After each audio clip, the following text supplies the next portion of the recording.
Urban versus suburban schools in Virginia. When we compare a typical urban school with a typical suburban school in the state of Virginia, we see a vast difference in that highlights the need for equity. Uh, Urban schools are demographically more African American, and suburban schools are demographically more white Americans.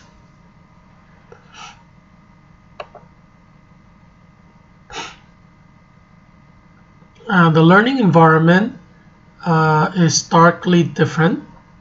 In urban schools, there's a lack of computer access. There's a computer card with 30 computers, which are shared by different classes. So each classroom has to sign up for the use of computer cards. And there's lack of supplies. Students need pencils. They're always asking students for students or teachers for pencils and other supplies. In suburban schools, students generally have access to computer, and in many suburban schools, each student receives an iPad or iBook. Very expensive computer devices that even average Americans do not use. And there's difference in terms of stakeholder perception. Urban schools, stakeholders generally have mistrust of teachers, and sometimes there are conflicts with administration, and parents and security are called, or even police are called due to altercation.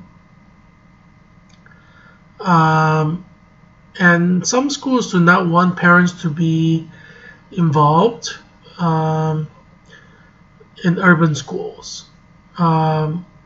In suburban schools, by contrast, there is an attitude that parents and community members are guests or clients to whom services need to be provided. So there is an emphasis on customer relations.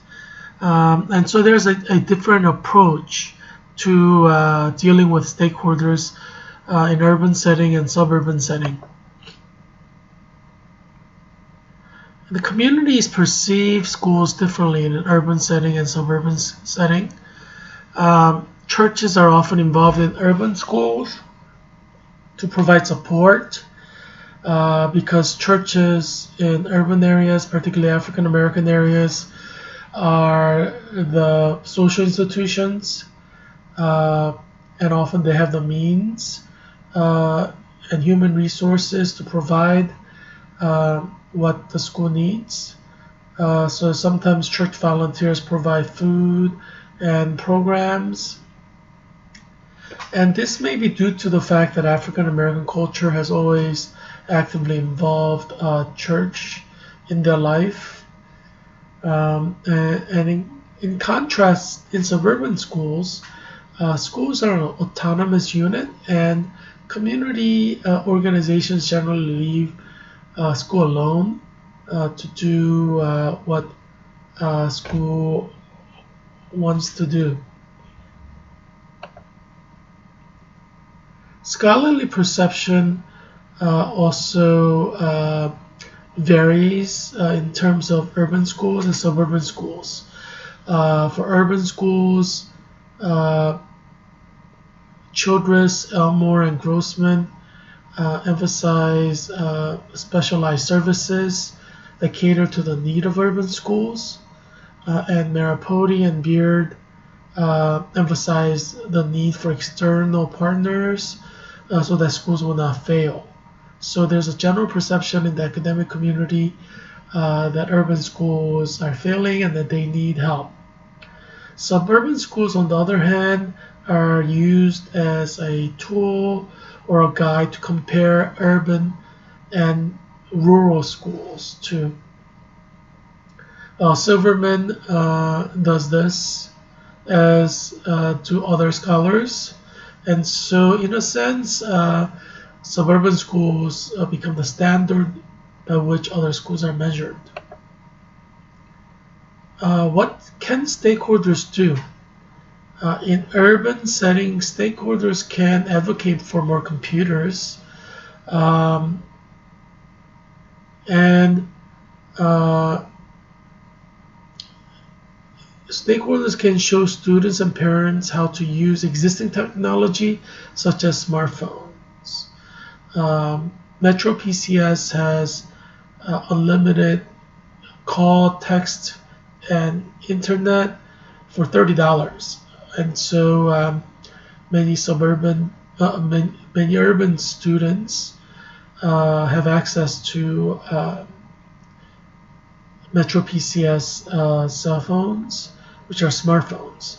So they can be encouraged to use uh, YouTube videos to supplement classroom lectures, because YouTube videos can be used to understand the topic better. And there are quizzes, free quizzes that students can take on the internet that they could do through their smartphones. And stakeholders can also raise funding for school, what they need. In suburban schools, there is generally no lack of what is necessary for a good education, and so in suburban schools, uh, stakeholders can help students uh, by providing uh, opportunities for students to volunteer and contribute to the world around them. And stakeholders can get involved in the school life, and extra volunteers are always helpful. Uh, if I became a leader of an urban school, I would emphasize maximizing resources. One urban school, I noticed that there were smart boards that had been purchased by the school district, but not a single teacher was using the smart board. And I thought that's a shame, because it's a good resource, but it's not being utilized. And so maximizing resources would be something that I would focus on. I would also empower the individual for self-efficacy. The idea that I can do it on my own. That's an important concept to instill in both students and teachers. And I would try to bring philanthropy in, so that what is needed in the school can be provided for. And I would encourage partnering with community organizations such as churches to provide for needs for the students, like reading tutor, math tutor. There are a lot of needs in urban schools. If I were a leader in a suburban school, I would encourage volunteering, such as at hospital shelter or other social services geared toward the poor. I would emphasize that students should be grateful for what they have and instill in them a sense of social responsibility. What should local entities do? In urban schools, local entities should be more involved in schools and in student lives. They should help schools to raise funding and help provide necessary equipment and supplies for schools. Local entities should also partner with schools to provide reading and tutoring services.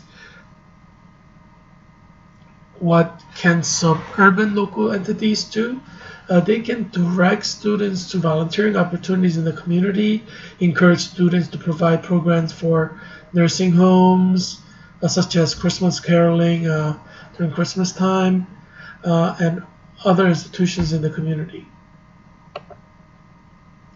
And here are my references.